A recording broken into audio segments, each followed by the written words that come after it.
आप लोग ध्यान से बस तन की सु ध्यान दे जाई।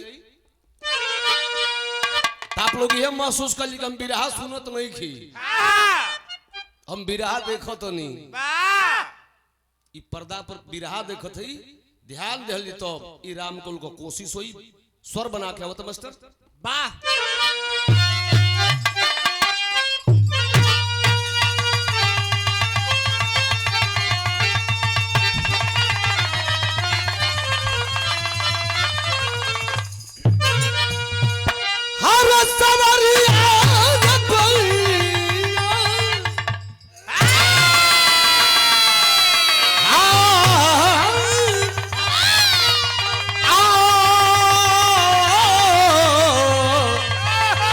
सवरिया हो भोले बाबा जोगिया हो राम।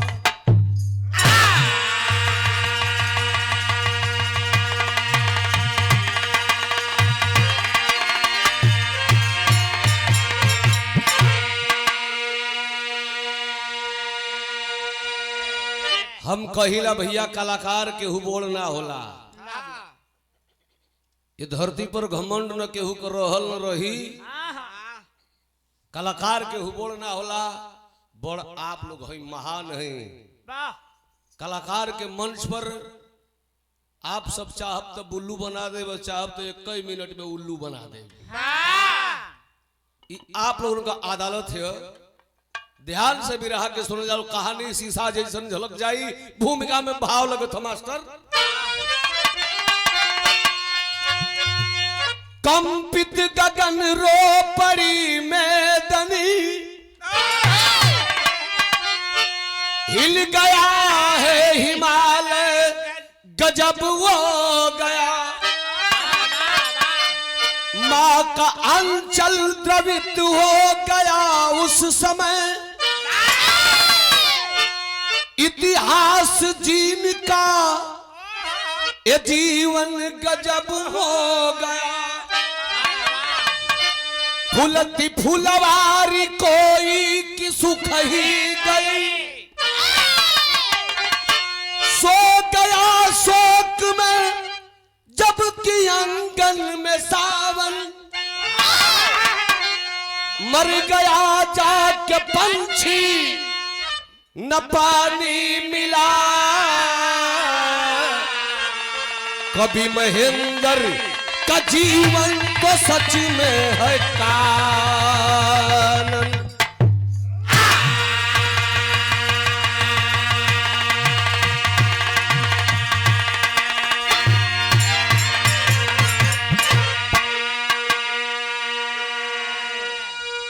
बिरहा में एक लाइन गजल का नमूना लगा था मास्टर।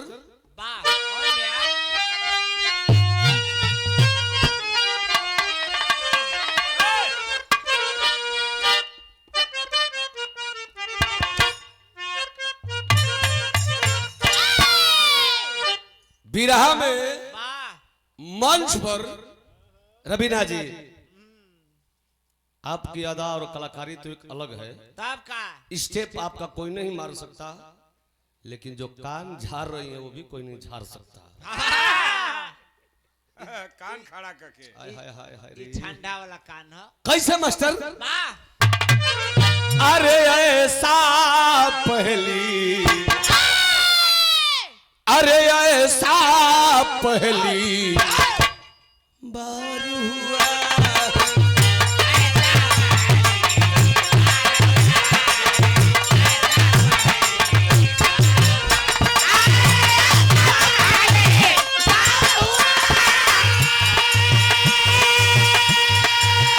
ऐसा पहली बार हुआ है,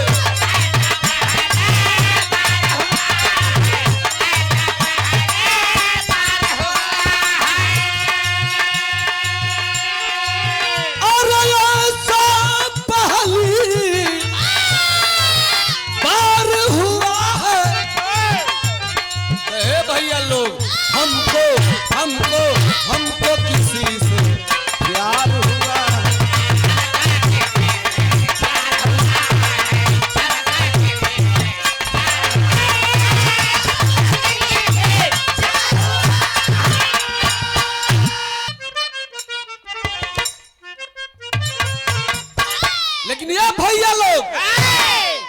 जिसने जैसा, अरे जिसने जैसा काम किया है,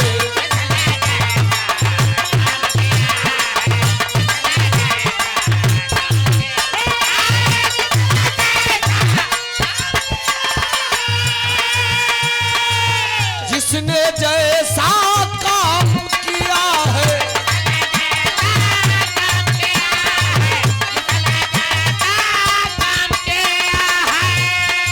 और जिसने जैसा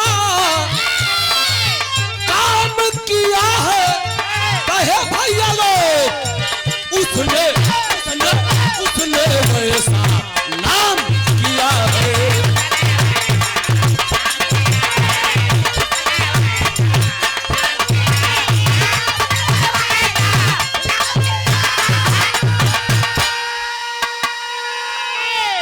जिसने जैसा काम किया है उसने वैसा नाम किया है।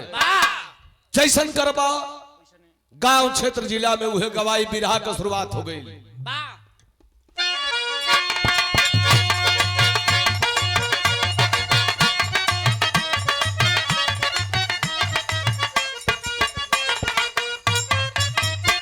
और हमारे गार्जियन श्री रामायण यादव जी, मदन भैया कहा बड़ा होता नहीं मंच पे आवा, खाली मेरे मूर्ति के मंच पर चढ़े लो। ये लाइव चलता, हमारा वो से डर नहीं के। हमारे बिरहा जगत में प्यारी प्यारी भौजी हैं वो। आओ तुहार भौजी तो हम छोटका है नहीं। हाँ प्यारी प्यारी श्रीमती भौजी। मदन यादव जी आप आइए, स्वागत है मंच पर। और 500 पुरस्कार हमारा रामायण भैया की ओर से चरणन में सादर प्रणाम। तनी मदन भैया वो हम सम्मान करें। बिरहा का शुरुआत हो गई। प्रांत बिहार में, प्रांत बिहार में हजारीबाग आता है, करीबी चरम सीमा पत्र का बताता है।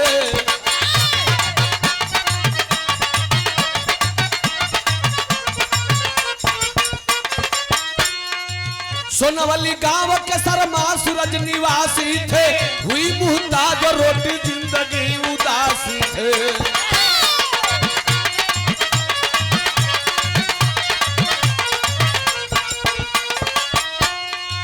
सूरज सरोज बेटा, सूरज सरोज बेटा भूख से तड़पता था, खुदा की पीर वो गांव में बिलखता था।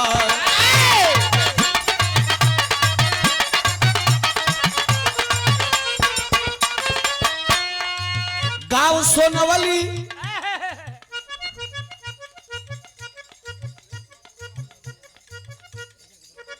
और पूजनीय श्री फूल बदन यादव जी 200 रुपया पुरस्कार बाबूजी के चरण में सादर प्रणाम। हम चाह मदन भैया बड़का खेत ये मीरा मूर्ति जी के स्टूडियो से। अरे वाह फोटो ले लो। ऐसे कि सवेरे तो हम बनारस चल लेकिन परसों हमरा आवे के बाद। हाँ तब इनकरा में डलिया जा का फटोइया। मदन यादव जी बड़का खेत बागी बलिया चरण में सादर प्रणाम। सब भैया लोग प्रणाम बा। तब हुआ बुखार, हुआ बुखार भारी रात में तड़पने लगा, क्षुधा की पीर वह काम में बिलखने लगा।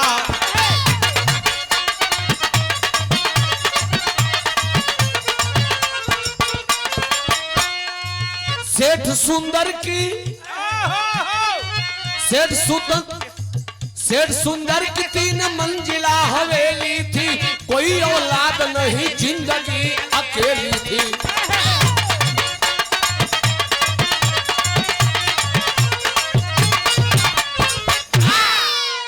बिहार प्रांत के अंतर्गत सोनवली,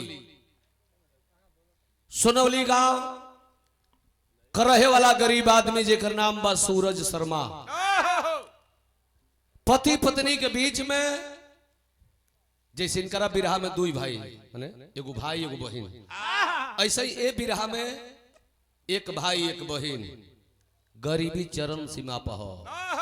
परिवार का परवरिश कैसे होता कैसे कि सूरज शर्मा जाके केहू को खटिया सालस, हाँ केहू को गणास पीटस, हाँ केहू को खुरपा पीटे। हाँ केहू का दांत काढ़स। गरीब आदमी मजदूरी कह के हो बिरहा सुने वाला भैया लोग अपने परिवार का परवरिश करता। तो बात के ध्यान से सुनल जाई। हई देखी जा गरीबी में दिन बीतता, अचानक केकर तबियत कब खराब हुई केहू जानत नहीं के। बीमारी तो ऐसा नहीं सुखले लोग उठा के हार्ट अटैक हो गई, मोर गई लोग, बड़ा हार्ट का पेशेंट गरी हो गई वो लोग। हर गांव में सुने फलाना यार झटके में मर गई के जनबे ना कहीं। लेकिन बीमारी से परेशान हो गए सूरज शर्मा।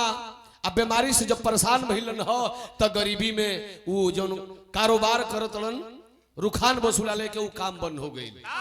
काम बंद हो गई ना निकल तो भैया तनी बैठ जालो 10 मिनट औरी निवेदन बत हम जानत तनी झूठे जाके मेरे के तंग करबे रहती बैठे मर्दबा तब उनको कई दिन से मेरा छोड़े बेटा ना बैठबा जाके झूठे के तंग करबे लइका लेके सुतल जा कर देते नहीं। आधा घंटा ना रुके चोखा चढ़ल बा 2 मिनट में भग दे लड़ा के सूती बा। 2 मिनट कह जो सुतब हमें नहीं सुतत नहीं। लइकन का नींद तुरी लो जाके लइकन के जगह के बिहार सोहर करी लो बेटा। ए भैया लो आखिर गरीबी में वो बेचारे दवा उपचार न हो पाया जिसके कारण उनका काम धंधा बंद हो गया। पैसा नहीं है गरीब आदमी के पास। अब पैसा नहीं के हो भैया तो धीरे धीरे दामा उपटल, दामा से खांसी भइल, आ खांसी के बाद वो बेचारू टीबी का मरीज हो गई। बदनसीबी है और गरीबी है। गरीबी के करा से कब कटोरा उठवा दे रबीना केहू जानत नहीं खे। गरीबी में ना आदमी कटोरा उठा लेला। आज देखो सूरज शर्मा का मेहरारू भिक्षा मांग मांग के ले अवतड़ी जोन पैसा पावे, जोन अनाज पावे वो के बेचे, पैसा इकट्ठा करके अपने सैया के सुई दवाई करावताड़ी। अब लइकावा लइकिया दोनों सोचल कि आय हाय माई तो खाली पप्पे के मानतिया, इ तो हमनी के कुछ मनती नहीं खे है भैया। हाय जोन पेटवा है ना इहे कुल करावेला। पेट ना रहे जाड़ा में खड़ा होके छिछी लग कौन काम बा। घर में ना पेट के शांति करी। ये पेट के भरे खातिर मैं सागर नदी भर जाला, लेकिन इस साला कबो भर ना साझी खबर सवेरे खाली हो जाई। ये ऐसा नहीं समुंदर बा इ कबो भरल ना। तो देखा पेट भाई बहन का जरे लगल। तो ए भैया वो दोनों भाईवा बहनिया हाथ में कटोरा लेके हजारीबाग स्टेशन पर पहुंच गई। सामने ट्रेन खड़ा बिया, भैया ट्रेन में चढ़ल। वो ट्रेन में एगो महतारी अपना बेटा के रोटी खियावतन। कहानी समझिए लोग, एगो माई अपना बेटा के रोटी खियावत रहल, कटोरवा ले जाके सूरज शर्मा के लइकवा सरोज शर्मा, एक नाम सरोज बा, बड़ा प्यार से नाम सरोज रखले हुआ। सरोजवा कटोरा बढ़ौलस कलस के चाची एगो रोटिया दे दा। मायूस चेहरा, दया लगल एगो रोटिया वो अपने बेटा के जोन खियावत वही में से एगो रोटिया करी कटोरवा में डाल देलस। रोटिया लेके नीचे उतरल, बहनिया प्लेटफार्म पर खड़ा बिया, रोवे लगल भैया तू कलिया कुछ खा ले भैया, हम परसों का खैले हैं हो भैया। भैया रोटिया के हमरा के दे दो हो भैया। भाई ना ई भाई कैसन भाई, भाई उ नहीं खे कि बहन के कोठा पर बेची। देखा ई भाई ओ रोटी के अपना बहन के दे देलस। ले ले खा ले, तू ही खा ले, हम फिर मांग ले।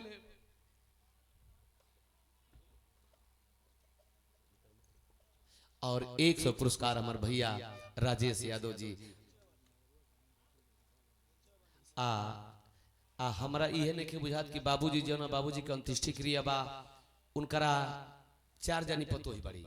हाँ 1 रुपया नहीं खींच दे कम से कम ले आके संकल्प मैं तो छोड़वा धनवा लेके लेती। धलल जो कुल बाबू तोने लोग के छोड़ के गइल हो, कुछ दे दे दान पुण्य हमने से कॉल जा। हाँ संकल्प छोड़वा लो जा। हाँ बैठ के बिरहा सुनत और जो बाबूजी के आत्मा है पेड़ पर चाहे हो दिवाली पर कहीं बैठ के देखत हो कि बिरहा तक करौले बन स लइका पतो है। लेकिन लइकावा देतन से पतोहिया बड़ी मरहीन बाड़ी स। तो कुछ दे दो जा, संकल्प पंगल छोड़वा ला जाके खाली पंडित जी से छोड़वा लू जा, हमनी का पंडित जी से कम बनी जा।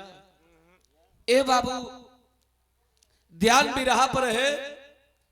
आखिरकार वो रोटी अपना बहन के दे दलस, बहनिया रोटिया स्टेशन में पर खड़ा होके खातिया। भैयावा फिर ट्रेन में चढ़ल, लइका का जात, कुकुर का जात, बनरे का जात, लालची जात। लइका वो कटोरा के लेके फिर वही बोगी में पहुंचल, वही डिब्बा में पहुंचल बा जहां वो अपना लइका के रोटिया खियावत रहल।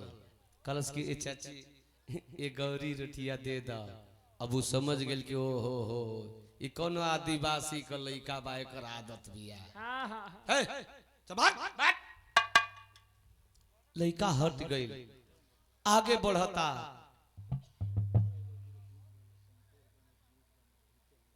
संतोष जी आ गिरीश जी दोनों जना हित हुआ जा, पुरान हित। हाँ हित हवा जा लेकिन फिट हवा जा। लेकिन देत नहीं खा जा हित लोग न हो। ई राजेश भैया कहते हम थोड़े कनी याद दिलो ना भैया लोग प्रणाम बा, अब दे लो तो वो आज होई तब न दे लो कि बड़े ऐसे मांगे होई तो जरूर है ना, होई तो राजेश से कर्जा ले लो, गूगल पे में डाला जाई। ए भैया हाई देखी जा, आखिर लड़का अब माई से आगे बढ़ गई। अब बढ़ गई चल विधि का विधान, मालिक का देन, गाड़ी सीटी दहलस आ सीटिया देके गड़िया खोल गई। ट्रेन हजारीबाग से चल दहलस, कहां बदे? फरीदाबाद की ओर। बहन प्लेटफार्म पर खड़ा हो, भाई ट्रेन में रोवता, बहन प्लेटफार्म पर रोवती हो, भाई बहन के साथ छूट गई। बहनिया रोवत रोत हो भी रहा, सुने वाला भैया लोग अपना माई बाबू के लगे घरे चल गई।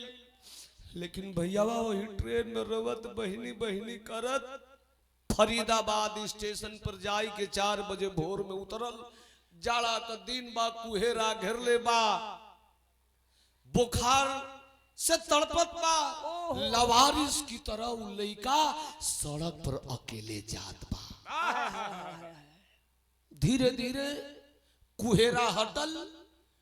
फरीदाबाद का रहे वाला श्याम सुंदर सेठ और सेठाई दोनों प्राणी ई भोर में मारुति गाड़ी लेके अपन ऐसो आराम करत हुन, सड़की पर घुमावत हुवन, हवा लेते हुवन, मजा लेते हुवन, एंजॉय करत हुवन। सामने उ लइका लवारिस मिलल, गाड़ी के रुकवावत बा, रो रहा है वह सरोज, बाबूजी रुक जा, बाबूजी रुक जा। आ गाड़ी जब जैसे रुकौल, सेठ जी ब्रेक मरलन, गाड़ी रुकल। कहां के रहने वाले हो, का नाम पड़ी? लइका हाथ जोड़ के कहता कि ये साहब हमारा कुछ नहीं के मालूम कि हमार कहाँ घर है, हमार कहाँ द्वार है, दुनिया में हमार केहू माई बाबू नहीं के हो साहेब। झरझर झरझर सरोजवार जब रोवे लगल तो सेठैनिया के दया लगल। कलश की सैया जी देखत हुआ, कहेला न कबो कबो हमारा के तू बजनिया देखिला।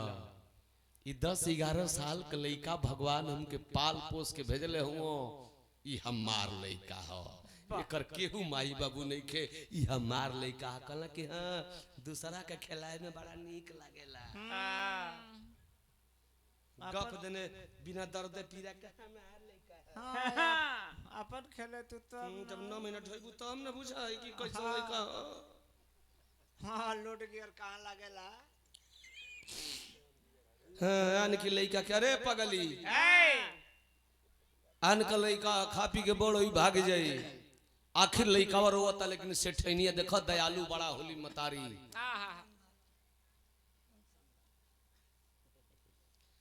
200 रुपया पुरस्कार पूजनीय हमारा गार्जियन महोदय की ओर से स्वागत भेल। चरण में सादर प्रणाम बा, सब भैया लोगन के प्रणाम बा।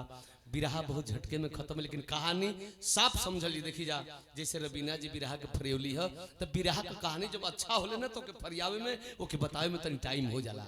लेकिन है बिरहा बहुत लंबा ना है, लेकिन एक जानल सुनल बिरहा गौला का मतलब ना होला, बिरहा समझौला का मतलब होला। और बिरहा सुनले का मतलब ना होला, बिरहा समझले का मतलब होला। आज सेठैनिया हाथ जोड़ के अपना सेठ सैया से ओ लइकावा का बांध धइले है, एगो बात कहताड़ी तरज लग गई।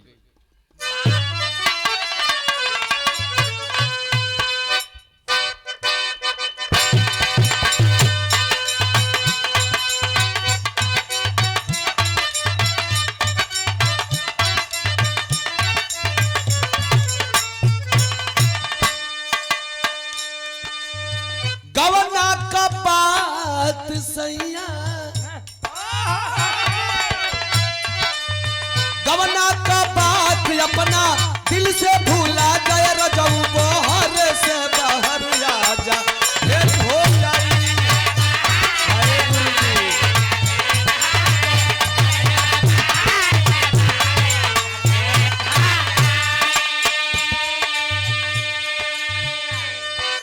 और 200 रुपया पुरस्कार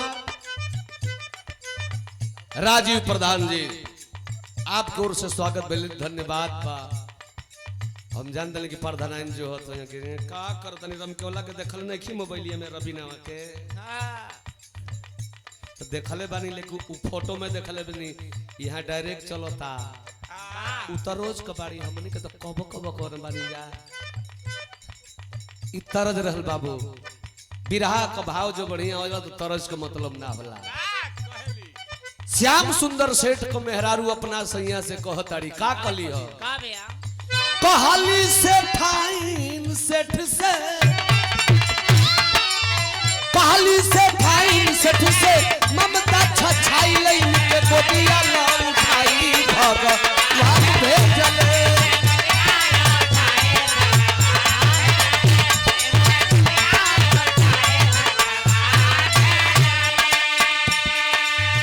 सेठवा से ठाइन खूबे खुशियां मनाए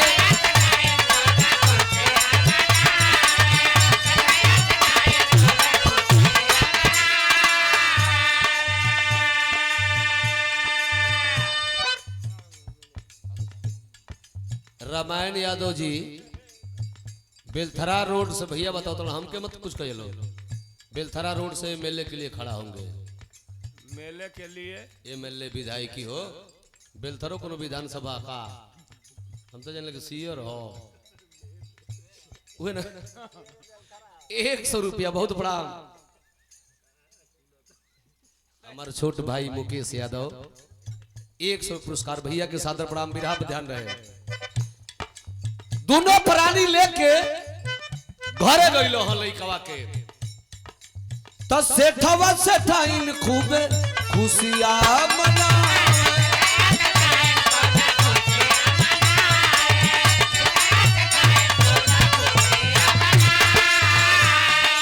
अरे नमवा बदल सेठ सुन कहीं बुलाए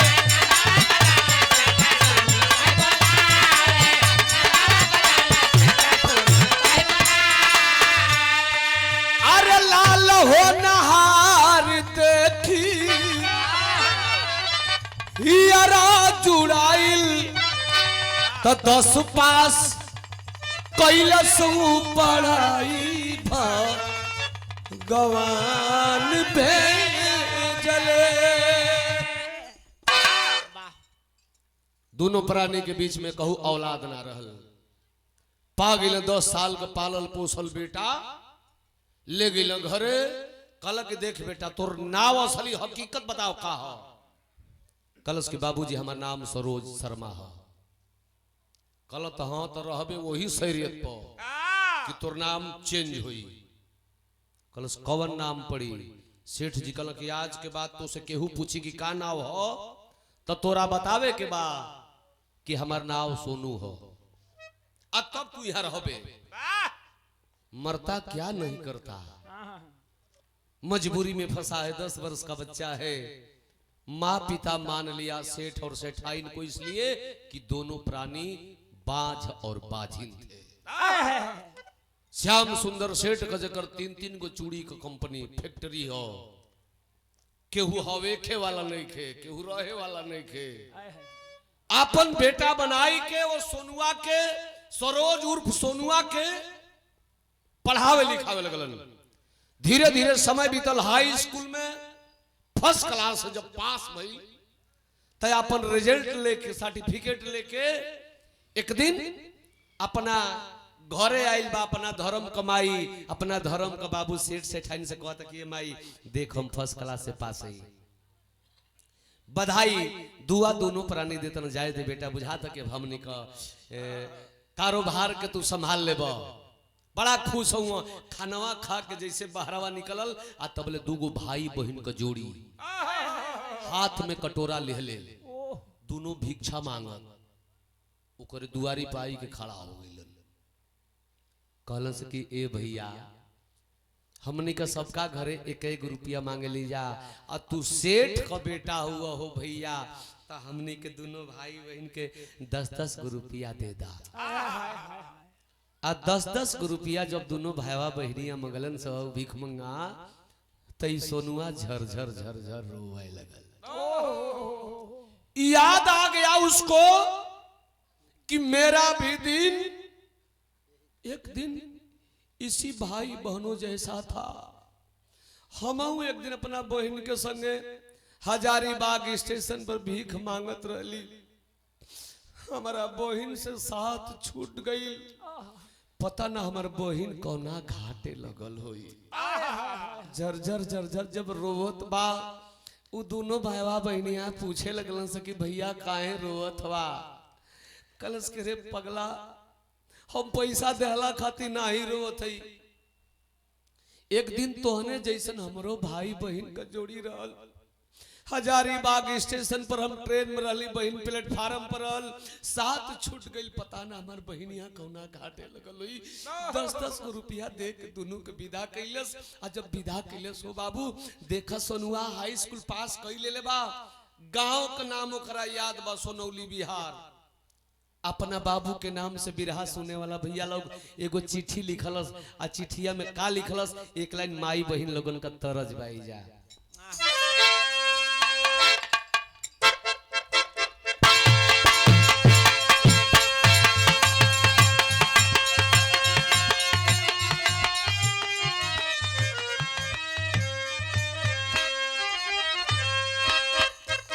देखा माई बहन लोग का तरज बता। हमारे माई बहन लोग मंच पर भी आ गए। संजोग बढ़िया बा।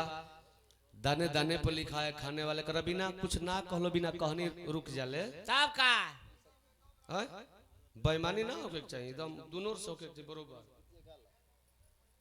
राजेश भैया अच्छा ये जो ने पिताजी के अंत्येष्टि क्रिया बा उनको सबसे बड़की बहू 100 रुपया देखी तो मझली जानी कितनी दिली। मास्टराइन के बढ़ा देवे के चाहिए कि 100 को बतिया कैल बढ़ जाए। यहाँ पियर की भौजी की ओर से 100, छोटकी जाने की ओर से 100। हमने कहा ये पतो है भैया भैया के पतो है नातिनी पतो है। आ छोटकी पतो है कहाँ भाई 300 न भइल।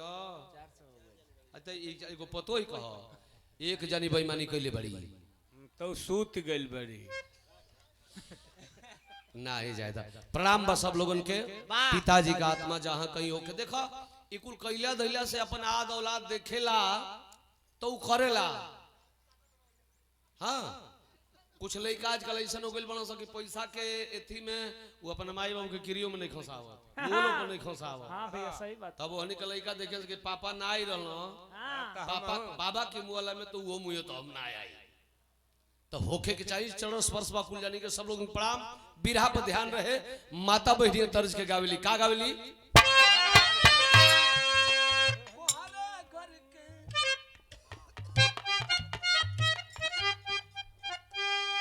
देखी जाए ये तरज हमनी को कवि लोग दाढ़ी चचा गाना लिखत लिखत सिहराज लोग जाता सामलाल कवि बैठल बड़ी। अब पता ना ये लोग को कवि के हो कभी आइन लो कवि आइन सामलाल कवि जी को मलकाइन मास्टर आइन और तो कवि आइन। अरे फोन कर ली ना तो उहो को खूब रंग लुटीला हो।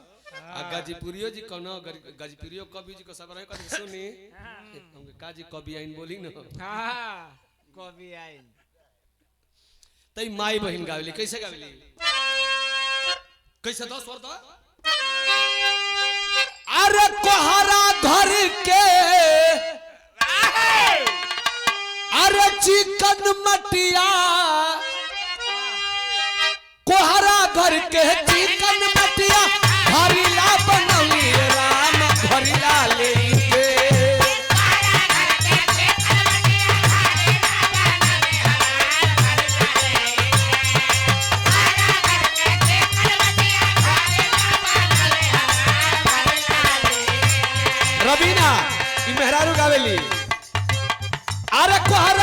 के चिकन मटिया घरिला बनौली राम घरिला लई अरे छिनरी बनी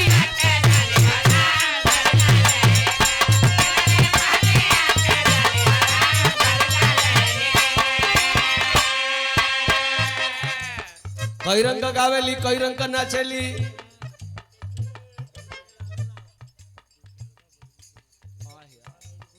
आ 100 पुरस्कार विकर्मा भौजी कोर से हो का हम का कहीं खाली लइका करबो सौरी में साइल हो मैं पैसा दे जाबा चरण में सादर प्रणाम बिरहा पर ध्यान दे ले उ लड़का अपने बाबूजी के नाम से एगो चिट्ठी लिख के भेजल हां भैया बाबूजी के मालूम कि हम जिंदा बानी हम बोल नहीं कि तू चिंता मत करियो का लिखले बा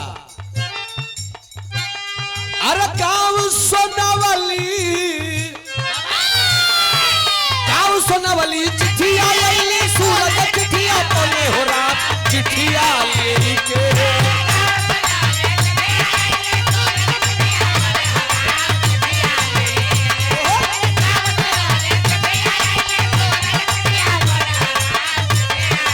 गाँव सोनावली चिट्ठिया आईली सूरज चिट्ठिया पले हो राम चिट्ठिया लेली के अरे बाबू गरवा रोवे हो राम चिट्ठिया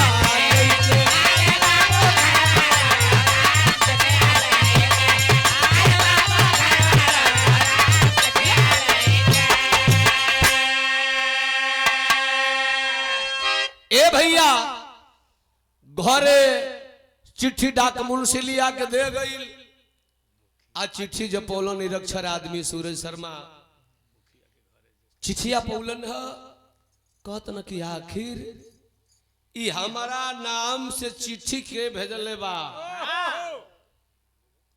10-11 वर्ष का हमारा लड़का रहल कोनो दुश्मन के नजर पर चढ़ गई मार के फेंक देहलन से पता न लगल आज ले हाय गो हमार लड़की है जोन घरे जवान है तो आखिर ये चिट्ठी हमारी नाम से के भेजल है शंका भइलो चिट्ठी के लेके गांव के प्रधान जी के घरे गेलन बिहारवा में मुखिया बोलल जाल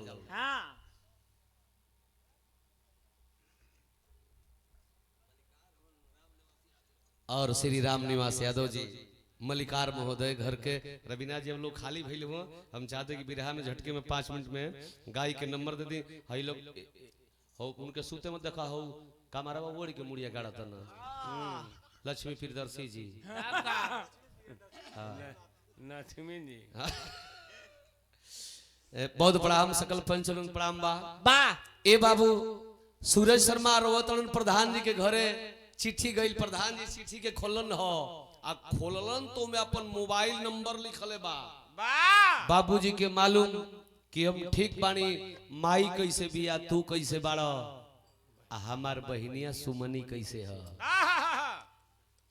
प्रधान जी कहला के रे सूरज तोहार लइकावा तो दिल्ली में सेठ के घरे रहता अपन मोबाइल नंबर देले बा फोन लगाई बात करबो गरीब आदमी सूरज शर्मा टीवी का मरीज आदमी जेकर चले के गांव नहीं खे हो बाबू कहला कि ना ए प्रधान जी हमारा किस्मत के संग भगवान तो खिलवाड़ कैले ही बन तू मजाक करतुआ न ई कोनो मजाक हमरा संगे कैले बा कहला करे मर्दवा तोहरा संगे तोहरा निया भागा के संगे के मजाक करी हो बात कराई प्रधान जी अपना मोबाइल से लड़का के मोबाइल पर फोन लगलन बाप बेटा में बात होके लगल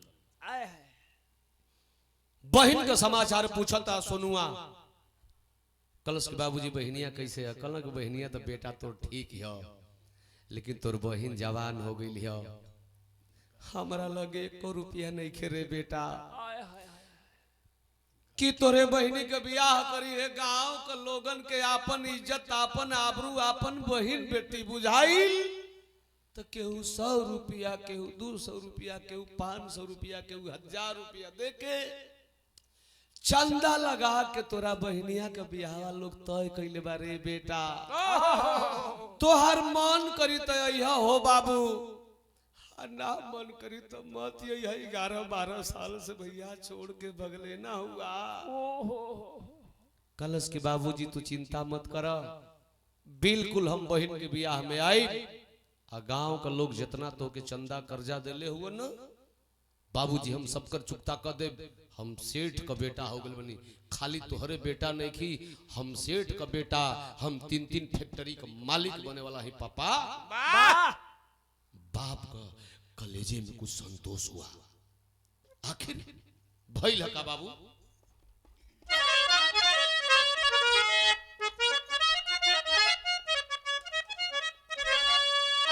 इहा अपने बाबूजी से बतिया लेलस, मैयों से बतिया लेलस, बहनियों से बतिया लेलस। अब बतियौला के बाद इतना भैया लोग बैठल हुआ। अब दूसरका माई बाबू के सेठाई जहाँ रहता फरीदाबाद। अब ओ लोग के लगे गईल, धीरे धीरे बियाह करीबे आवे लगल। अब ओ लोग के लगे गईल बा सेठ जी का मलकाइन से अपना धर्म को माई से कहता ए माई, बिना माई बाबू को न कोनो बेटा बेटी के जन्म ना होला। हमार बिहार में माई बाबू, बिहार आयो बिहारी है बड़ा, बिहार के नाम से जलन होला बहरवा में। ऐसे कि बिहार यूपी के लोग इतना ही बदमाशी करतन से कि उन्हें बंबई में गुजरात में सेटिंग क के 2-4 साल रख के का दुगो निकाल के छोड़ के भाग जाता है। ओकर बाद भाग गया होता अरे नियत है बिहारी है, बिहारी है। अब वो बिहार का नाव जब धैलस लइका, अब तो सेठनिया का कर्जवा थक देने का धलस। कल के बेटा रुक रुक रुक तोरी पापा से कहीं। अब दौड़ल सेठ के लंग, ए जी लइकावा बिहार कह करे अब ना खेलाइबू। खेला ल तुहार बेटा ह ई बिहारी खा लेलस, पढ़ लेलस, लिखा अभी भागी। अभी भागी। अब सेठो कहतन कलश के बाबूजी जाए तो हम जरूर, ऐसे कि हमार बुढ़िया माई बिया, बेमरिया हमार बाप बड़ा, हमारा बहिनी के शादी बा, हमारा बहिनी के शादी में जाए के बा। बिरहा सुने वाला भैया लोग सेठ जी झरझर झरझर रोवे लगलन। कहला कि बेटा नंद बाबा यशोदा के छोड़ के भगवान श्री कृष्ण चल गए न, वो लोग बर्दाश्त कर ले। लेकिन ए सोनू, सोनू रे तो के अपन खून जान के हम पलले पोसले रही, अपन बेटा जान के पलले रही है कि हमरा तीनों चूड़ी के फैक्ट्री के मालिक बनबा। बेटा अगर तू छोड़ के हमने के चल जीबे ना, दोनों प्राणी तोरा याद में मर जाइए रे बाबू। सोनुआ रोवे लगल। कलश के बाबूजी भरोसा कर हमारा ऊपर, हर बिहारी एक समान ना होलन, हम कब्बो तो लोग के ना छोड़ो। बिरहा सुने वाला भैया लोग सेठ कलक ठीक बा, जैसे तोहार बहिन वैसे हमार धर्म को बेटी। जब तू बेटा तो हमार बेटी, जितना तोरे बियाह में खर्चा लगी तोरा बहन के हम दे। बहनिया के विदाई कह के रे बाबू, जब बहनिया तोर ससुरा चल जाई न, त अपना बुढ़िया माई या बुढ़ऊ बाबूजी लोग के, वो बाबू के वहू लोग के दोनों जना के लेके फरीदाबाद आ जाए रे भैया। हमने के 2 जना तोहर बाप रह जाइए, 2 गो माई रही है। देखा वो लड़का का जिंदगी कौना ओर से कौना ओर चलो थे, बिरहा में टेरी का भाव लग गई।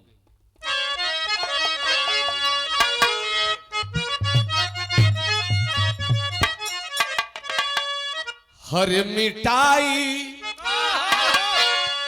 ए भैया मिटाई ना ब्रह्मा कैल खली, त किस्मत करम में जकर लिखल बा दुखदाई।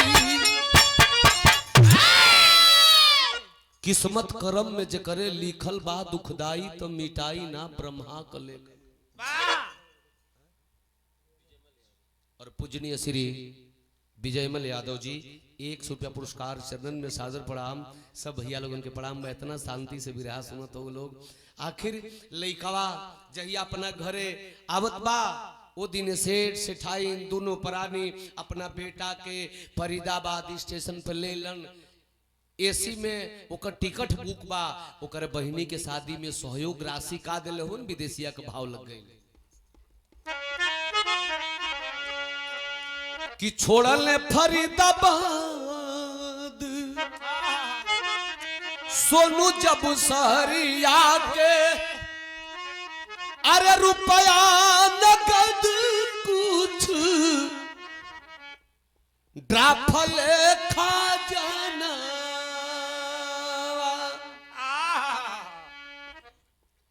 दान राशि सहयोग राशि का दिल हुआ 63,000 रुपया चेंज आ 2 लाख रुपया का चेक ओकरे बहिनी के तन का पूरे पूरे गहना बढ़िया बढ़िया साड़ी मन सारा सिस्टम जितना देहल सपरल देहलन आ कहलन कि बेटा जो पैसा कम पड़ी तो फोन करी है लेकिन बहन का शादी शौक से करी है। लइका फरीदाबाद से ट्रेन धैलस ट्रेन हजारीबाग स्टेशन आने वाली है।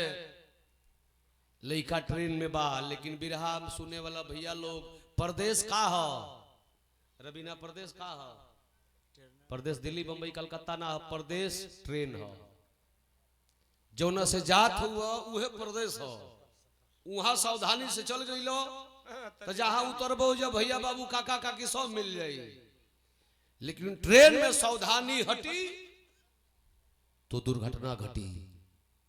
अच्छा रकम बे एगो चश्मा ले ले हो सकी केतनो पहिर ले बाड़ो उ भीतर लेकर मशीन देख लियो सो कितना रुपया ले लो साला पूरा देख लियो सो। ट्रेन में लामा का बात छोड़ा बागसारावा में अगर केहू 4 बजे 2 बजे भोर में उतर गई 12 बजे तो बेटा बहुर है ना अपन देही के निकली है एक एगो गमछा में बांध के सरवा हिलावा चलता नकिया के घुमा दे दू बार हाजिब हो। आज ट्रेन में उ लइका जाता 4 गोड़ा घूमतन सब वही में चेकिंग करतन सब यार माल इसके किसके पास ज्यादा है अपन चेकिंग करतन सब में कोना के लगा चश्मा गोड़ा लगोले बा के ढेर रुपया लेके आवत हो तब भाव लगत बा तब पीछा कइले डाकू बारी अरे वही ट्रेनवा में चढ़ी गईले 4 गो चोर अइलन सा चश्मा के द्वारा देख लेवन से बड़ा रुपया ले ले हो दोस्ती कैलन सा चाय मंगौलन सा आ चायवा मंगाई के आ वही गिलसिया में नवा पर कुछ उठाई के थोड़ा सा वही में डाल डालन सा जहर मिलाई के देखा ट्रेन में चाय न पीजिए न किसी का खाना खाइए न किसी की सुर्ती खाइए ले ले वो तो खान दी बर्दाश्त करके बेटा निकल जाए चाय पी ले हम दोस्ती में आ चाय जब पियलन हो तो भइल का कि पीछा कैले डाकू मारी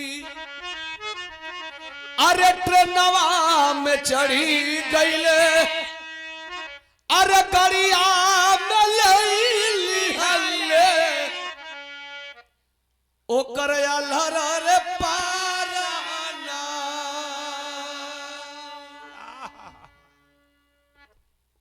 मिलाई के जहर पिया दलन सा जितना धन दौलत जो लगे पैसा गहना रुपया साड़ी रहल लेके भाग गिलन से एसी रूम में एसी बोगी में बा अकेले बा एगो सीट पर आराम से लोग जानत हो अगल बगल वाला की सोया है सूत गई बा लेकिन बिरहा सुनने वाला भैया लोग सो क्या गया है वह हमेशा हमेशा के लिए सो गया है। बार ट्रेन बिरहा सुनने वाला भैया लोग वो अपने पापा से कहले रहल अपना माई से कहले रहल अपना बहिनी से कहले रहल कि ठीक बियाह के दिन घरे आई रे माई तू चिंता मत करिए बड़ा हम यहाँ जिम्मेदारी लेके चलत है लेकिन जितना कर्जा ले ले हुआ जितना लोग दान दे ले हुआ सब वापस कर दे। आज 7 मार्च का दिन सामने बा जहिया ओकर बहिनी के बारात आवे के बा बिरहा सुने वाला बाबू लोग वो दिन घड़ी में 12 बजता और कहल कि 12-1 बजे आ जाए लेकिन सूरज शर्मा अपना मलकाइन से कल के देखबू हो हमार मन करता हमारा आत्मा छछाता कि स्टेशनवा पर चल जेती न तो बबुआ आवता हम के संग में लेके अती कितना दिन के बाद आवता ओ श्याम सुंदर सॉरी सूरज शर्मा का मलकाइन के चीन जीबो के 11-12 साल पर घरे आवता और सेठ के घरे रहता खा पी के पहलवान नहीं हो गई हुई तू चीन पैबा मत जा, लेकिन बाहरे बाप का करे जा। आज कल के देखबू कुछ होके, हमार आत्मा मानत नहीं खे। वह बाप अपने बेटा से मिलने सोनौली गांव से हजारीबाग स्टेशन की ओर चलन है। तो यहाँ एक लाइन तर्ज बात, तर्ज से सुंदर भाव कवि जी बिरहा में लिखल है।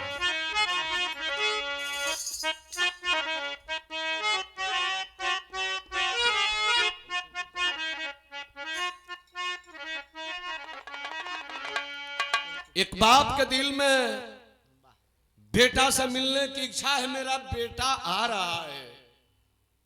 खुशी की भी आंसू है और गम का भी आंसू है। रोवत जाता है कैसे मास्टर? सोचे सूरज आई है आजा,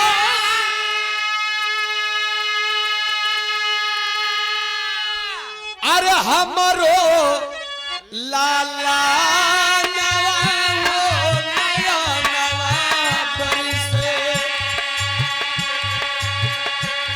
जो है बापू जाके इष्ट सना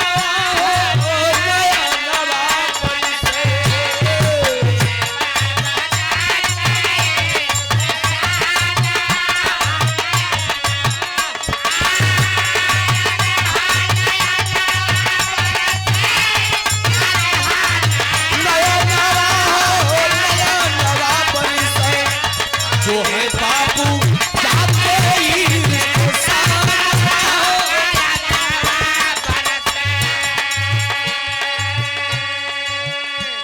जाके स्टेशन पर रुकल बड़ा लोगन से पूछो तला इसे की चिंता हो।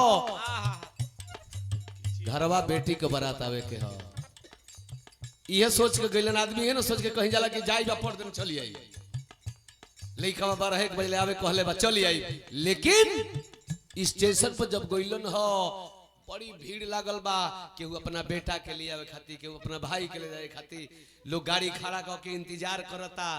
लोगन से पूछत ना कि ए भैया जौन फरीदाबाद से ई गड़िया आवेले उ गड़िया आके चल गइल बिया कि टाइम बा। लोग कहल कि चाचा के आवता, कहल कि भैया हमार लइका 11-12 साल पे आवता, हमारा घरे हमारा बेटी का आज बारात आई, लेकिन हम चल अली हो, हमारा आत्मा ना मानल हो, बाप नहीं हमार खून हो। लोग कहल कि चाचा तो उ गड़िया 5 घंटा लेट आई। 5 घंटा गाड़ी लेट भी। अब वो गरीब आदमी सोचत ना कि हे मन जाई कि रुकी ना जाई। बड़ा ना गांव के लोग देखिए ना बियाह शादी हम लइकवा के लिए के जाई, इहे सोचत हाँ रुक गइलन। अब 5 घंटा जब बीतल तो शाम न हो गई, और शाम हो गई तो सामने ट्रेन आके लग गई। सामने ट्रेन लगल, भर भर भर भर भर भर भर भर लोग ट्रेन से उतरत हुवन। गाड़ी का लास्ट स्टॉपेज है वहां। 10-15 मिनट में पूरा ट्रेन के लोग खाली हो गई, लेकिन उस गरीब आदमी को बाप कहने वाला उस स्टेशन पर कोई नहीं मिला। केहू ना मिल निकल के कहल कि हमारे पापा हुओ आऊ केहू के ना कही पौलो कि के हमार बेटा हो। ए भैया जब ना भेंट भइल ता देखलन कि पीछे वाला बोगी की ओर से एगो जवान बेटा की लाश के रेलवे पुलिसकर्मी का लोग खींच के उतारत हुवन।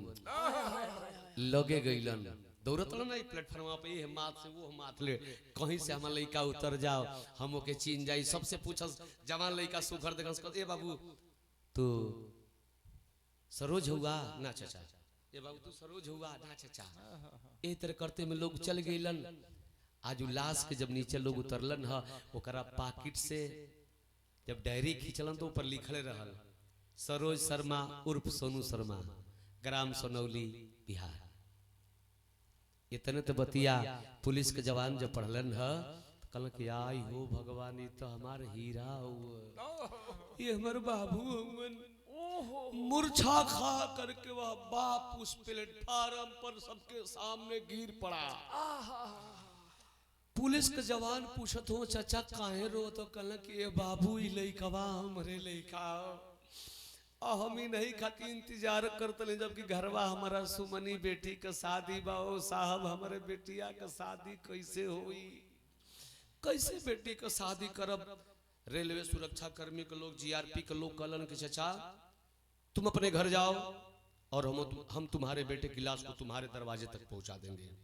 पुलिस के जवान लेके गइलन है, लाश का पोस्टमार्टम भइल और पोस्टमार्टम करवला के बाद में लाश के लेके पुलिस विभाग के लोग सूरज शर्मा के घर के ओर जब चलत हुवन घड़िया में 8 बज गइल बा। हो बाबू दुआरवा पर न सूरज आइल न सूरज के बेटे आइल न भी बरती आइल।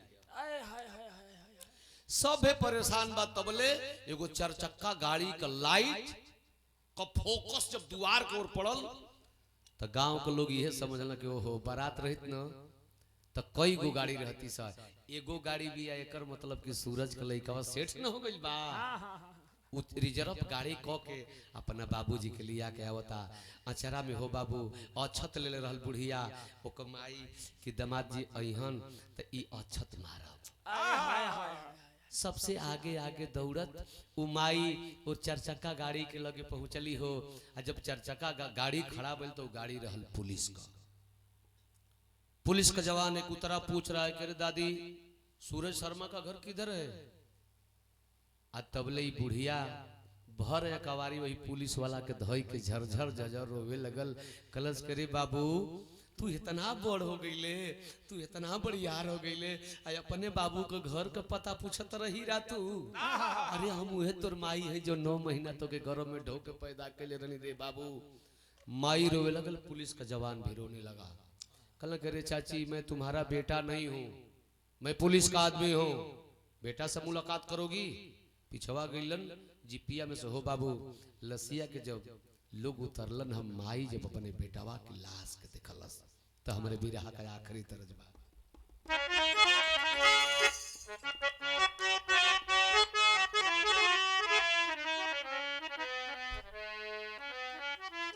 तरह से सुंदर भाव बिरहा में हो।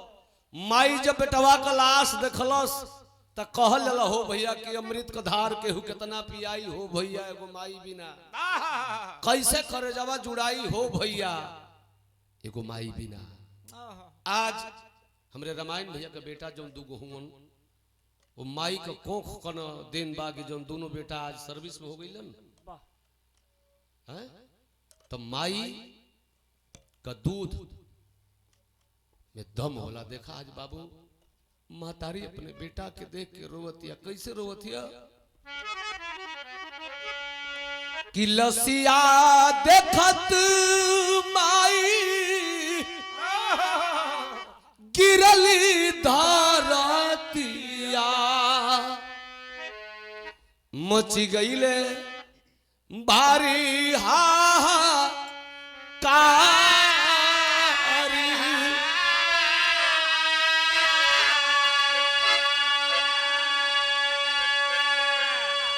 आज हमारी बिटिया कई बारतिया कहे रूसी गैला कारा तारी।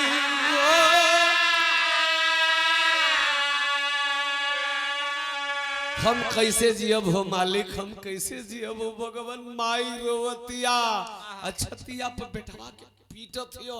आखिर भइल का कि कैली सहन नाही बेटा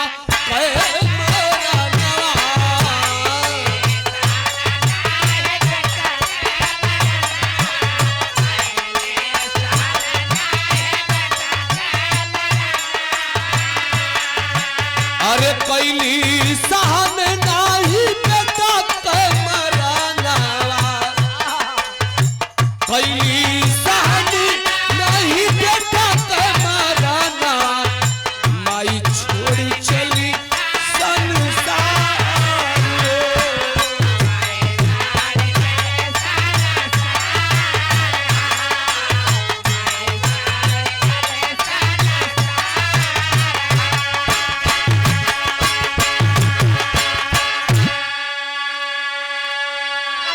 200 रुपया पुरस्कार श्री रामायण यादव जी हमरा भैया की ओर से स्वागत बेल चरणन में सादर प्रणाम सब भैया लोगन के प्रणाम बा। माई बेटा के मौत के सदमा के बर्दाश्त ना का पुलिस बेटा के लाश पर गिर के माई अपने दम के तोड़ दिली हो बाबू।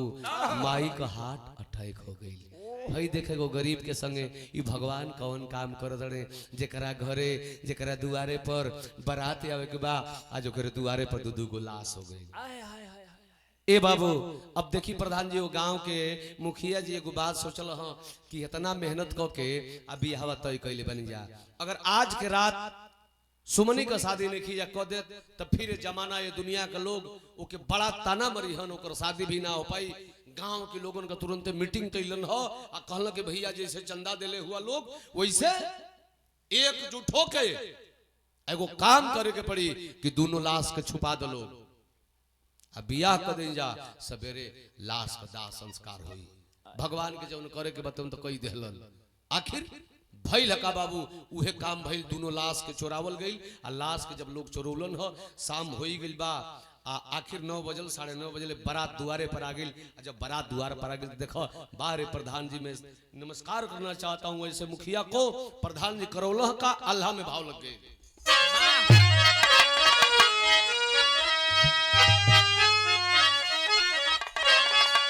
तो घरवा में ये भैया घरवा में अरे लाश जे कर माई पीरन कहो बाबू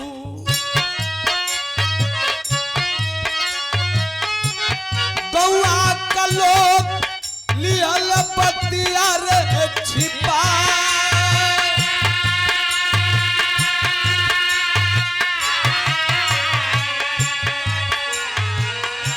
शशिकांत मंगिया में भरलन से नूरवा बाबू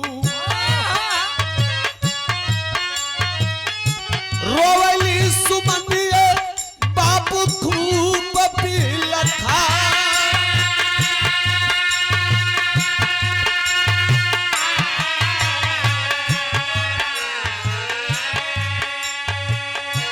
कहली सुमन हम अभागी दुनिया में बानी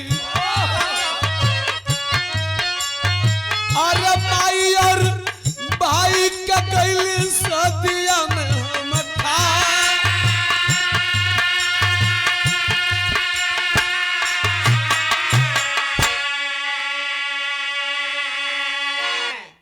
दुआरे पर बारात आइल सब के हंसत मुस्कियात बरतिहन के पानी पियावता खाना खियावता दुआर पर डीजे बाजत बा बारात में बड़ी आलिशान नाच आइल बा नाच होती हो बाबू।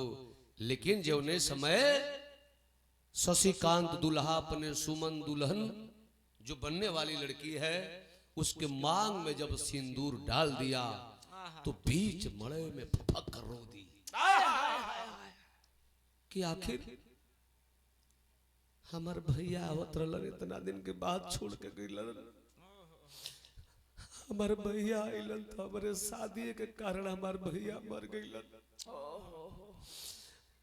हमारा शादी के दिन बाकी हमार माई मर गई जमाना हमके ताना मारी के अपने बियाहे में अपना भाई के अपना माई के जबा गलस गांव के लोग दबावत हो बेटी मत रो केहू तरह खींच खाच के लोग घर में लगिल हो बरतिया सोचत हो कि आखिर लड़किया रोवत का खैर बेटी हो केहू के बेटी होली रोवे लगेली लोग घर में ले गिलन बड़ा सुंदर से हो भैया बियाह शादी संपन्न भइल 4 बजे भोर का बेला में जैसे आप लोग बैठ के बिरहा सुनत है ऐसे ही लोग बैठ के बिरहा नाच देखता एक ओ गांव का लड़का रहल जैसे एगो भेटकुन्ना बा ऐसे दूर के एगो लड़का रहल ई दोनों एक दोस्त रहल से एक जगह बैठ के बतियावत रहल सब वो गौवा वाला कहलस ओकरा से गैर गाँव वाला से ए भाई नाच तो भाई ले आई रहा सर हाय हाय हाय नाच तो बड़ी सुहर ले भाई लेकिन जान तड़े जो ना लड़किया का बिहावा अपनी का करौनी है एक भाई एक माई दोनों मर गई बनो सो हमने कलसिया चोरा के बिहावा करौनी है रात का टाइम में तनी पहनाए वाली सुई का घुट मार ले हुई हाँ और बकबकात रहल टावर में तो देवलियों का कान होला हो बाबू कोनो बरती है में बगलिए में बैठल सुन गेल जाके दुल्हावा से कह दियल शशिकांत दुल्हा से कह दिल के तोर में ररुआ का माई या भाई दोनों मरल बन सही गंगा वाला साला छिपा के बियाह करोला हो सब अब तो दुल्हवे एड़िया गेल के हम लइए न जाइए दुल्हा एड़िया गइल जाके अपने बाप से कलस की पापा जना लड़की से हमर शादी कैल ह ओकर माई ओकर भाई दोनों मरल साला गुनाह भी आई हम लेके जाई वही ना देखो तो बारात में मेन बात बारात में 2-4-5 गो पुरनियन कर रहल जरूरी बने तो जींस वाला तो साला डीजे पर मारी करा देता हूं सब हाँ भैया पुरान आदमी दुल्हा का बाप सोचत हन कि अगर हम तनको एक साबसी देते तो ही ना लेके जाइए कहल कि बेटा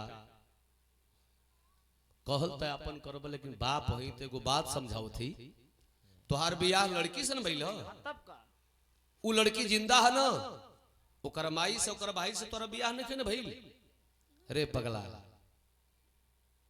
हो सके भगवान आज के दिन वो लोगन को मौत दे ले खस तो हम ई ना कहब रे बेटा कि छोड़ल जाई जब मांग में सिंदूर पड़ गई 7 फेरा घूम के मड़वा में अग्नि के साक्षी मान के जिंदगी के परवरिश करे के कसम खा ले बड़ा तोहर अर्धांगिनी हो गई बिया तोहरा आधांग को मालिक हो गई बे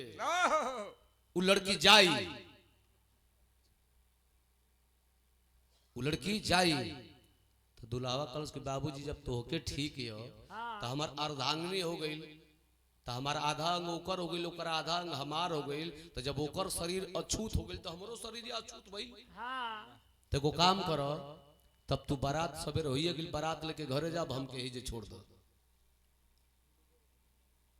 विजय बहादुर यादव जी 100 रुपया पुरस्कार सादर प्रणाम सब भैया लोगों के प्रणाम बा बाबूजी बारात के लेके घरे लन दुल्हा वही जे रुक गई अपना दुल्हन के संगे गांव वालन के सहयोग में हो बाबू दोनों लाश का दाह संस्कार करवलस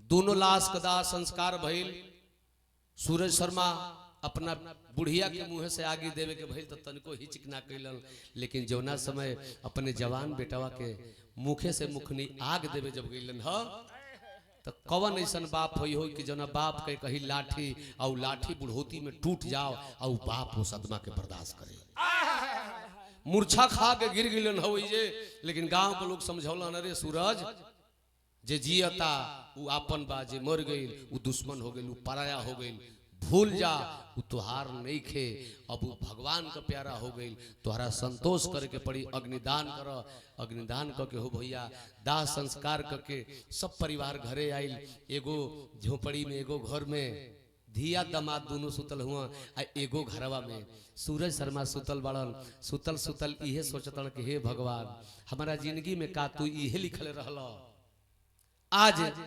हमार सहारा एगो बेटा रहल बेटा भी ये दुनिया के छोड़ के चल गई जिंदगी का साथ निभावे लिए हमारे बुढ़िया रहल ओकर उपकार हम कैसे भरब भिक्षा मांग मांग के हमारे सुई दवाई करावे उहो साथ छोड़ दे काम क्रिया बीत जाते एगो हमार बेटी है बेटी भी ससुराल चल जाते हे प्रभु हम कैसे जी हम गरीब आदमी टीबी का मरीज आदमी बेसहारा आदमी रात भर यही बात के सोचत सोचत सोचत सोचत हो बाबू भोरवा में सूरज शर्मा का भी हार्ट अटैक हो गई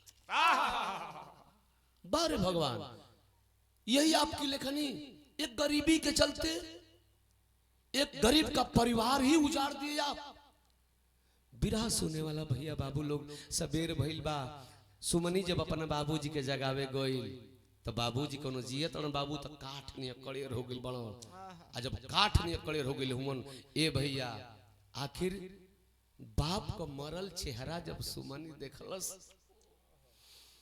पागल जैसे ओकर चेहरा हो गइल लगल चिल्ला के रोवे और रोवला के बाद में सुमनी हंसे लगल बारे शशिकांत दुल्हा इतना बहादुरी का काम कैले से दुल्हा, लेकिन भगवान ओकरा हाथ में ओकरा साथ में सुमनी के कौना रूप में लगौल खड़ी के भाव लगत बा।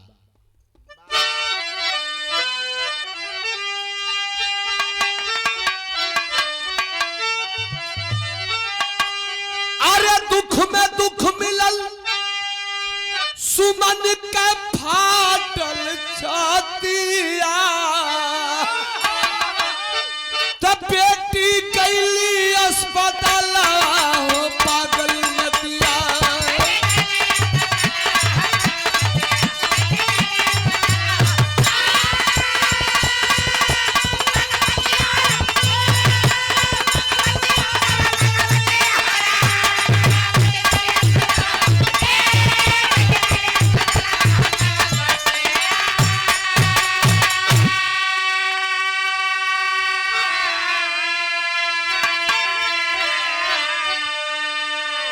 दुख में दुख मिलल सुमन का फाटल छतिया, बेटी गईली अस्पतालवा हो पागल मतिया। गांव के प्रधान जी फिर चढ़ा के कैलन हो, दुल्हा का पैरवे धोलन बाबू, गांव का दामाद हुआ तो हमरो दामाद भइला। ए बाबू अगर ए पोजीशन में ए रूप में सुमनी के छोड़ के भाग जी बना तो ई पागल बन के गली गली घूमे लगी। है बाबू जितना रुपया लगी ना हम लगाई, लेकिन ए बाबू एक साथ मत छोड़िया, हम तोरे साथे चलत ही। लियाई के प्रधान जी गांव के लोगन के साथ में वो सुमनी के शशिकांत दुल्हा के लेके रांची हॉस्पिटल में गईलन। जो ने पिताजी के आज अंत्येष्टि क्रिया बा, उनके बड़े नाती हैं श्री मनोज यादव जी, 100 रुपया भैया के सादर प्रणाम, सकल पंच लोगन के प्रणाम। ए बाबू आखिरकार प्रधान जी लिया के गईलन रांची हॉस्पिटल में, लड़की भर्ती भइल, दवा उपचार होत बा। आज देखा जब लइकवा फरीदाबाद ना पहुंचल तब मर्द मेहरारू सेठ सेठाइन दोनों पता लगावत वो लड़का के घरे अइलन, गांव में अइलन। आ गांव में अइलन तो भइल का खड़ी में अंतरा लगत मास्टर कि पहुंचल फरीदाबाद जबकि समाचारो सुन के सुंदर सेठ अइलन जवारो।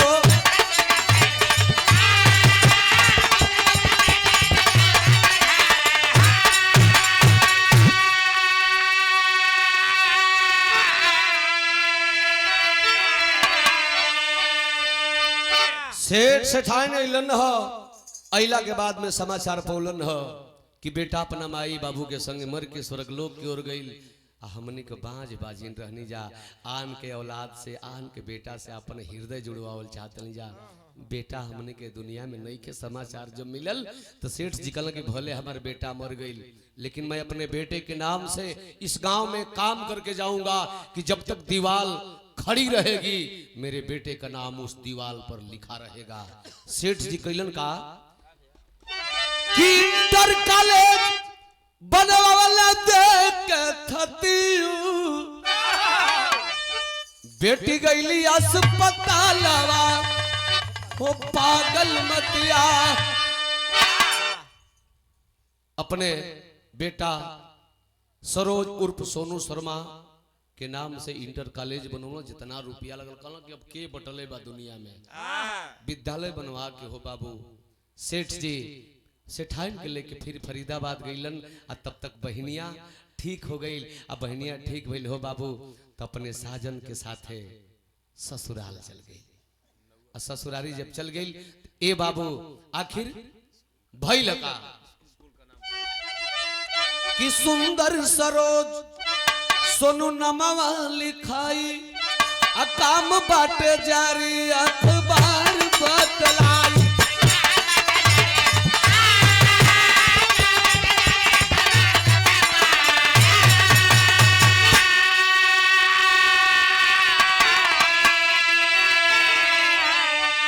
आखिरी लाइन में हमारे गुरु की कलम कह रही कि भगवान इस धरती पर मानव का जन्म दे देना, अमीरी गरीबी दे दी हो, लेकिन जवन काम ये परिवार के साथे प्रभुत्व कैले हुआ, ये काम ये हरकत ये व्यवस्था कोनो गरीब के साथे कोनो इंसान के साथे मत करिए। ये मालिक आखिरी लाइन में कभी लिखत है, कभी के कलम लिखत का लिखत बा अरे ईश्वर केहू का जनी ऐसन करी गतिया तो बेटी गईली अस्पताल वो पागल मती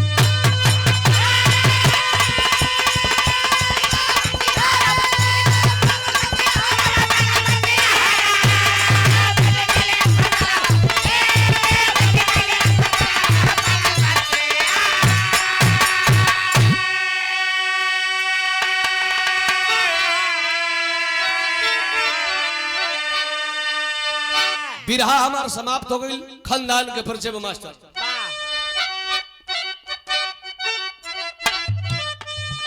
अरे जय जखाड़ गुरु जद्दू लोटन बिलहर फुलवारी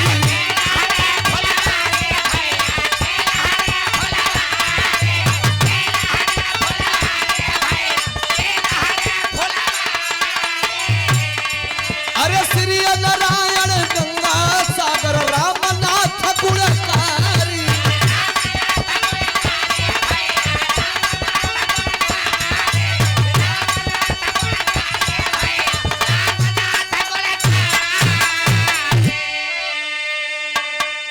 अरे मिटाई ना ब्रह्मा के लेखनी महेंद्र राम केवल के साथ केहू न जाई मिटाई ना ब्रह्मा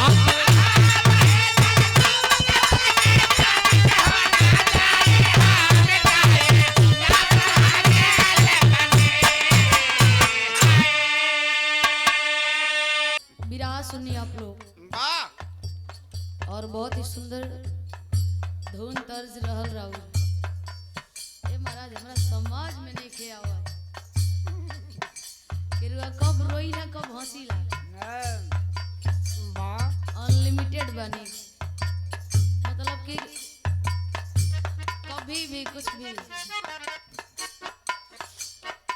बहुत बढ़िया लगल ठंडा भी काफी लगता अब ये लोग सोचा ताड़े कि कुछ रवीना गाई दे तबे हमन जाइल जा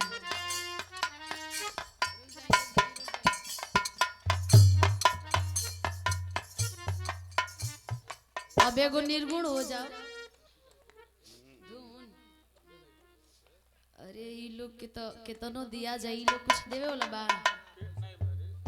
आ ई लोग गवैये के कैसन राउर काटे लगल हम लोग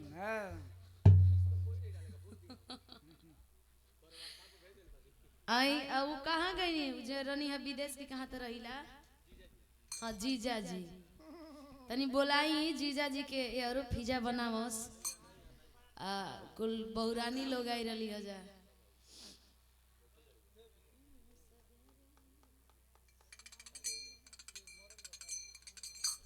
आई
आकाश यादव और संजय यादव भैया 100 रुपया दोनों जाने दे के बोलवैले बनी बहुत बहुत धन्यवाद प्रणाम बा। लेकिन मिट्टी के लिए संपर्क करें अगर आप लोगन के अब बहिनों माटी चाहिए तो ये बहिने लिया के दे देना।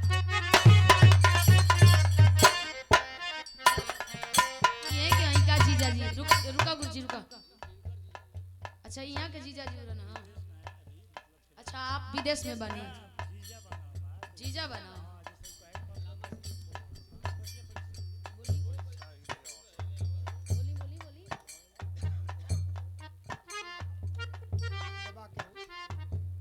चली नमो कर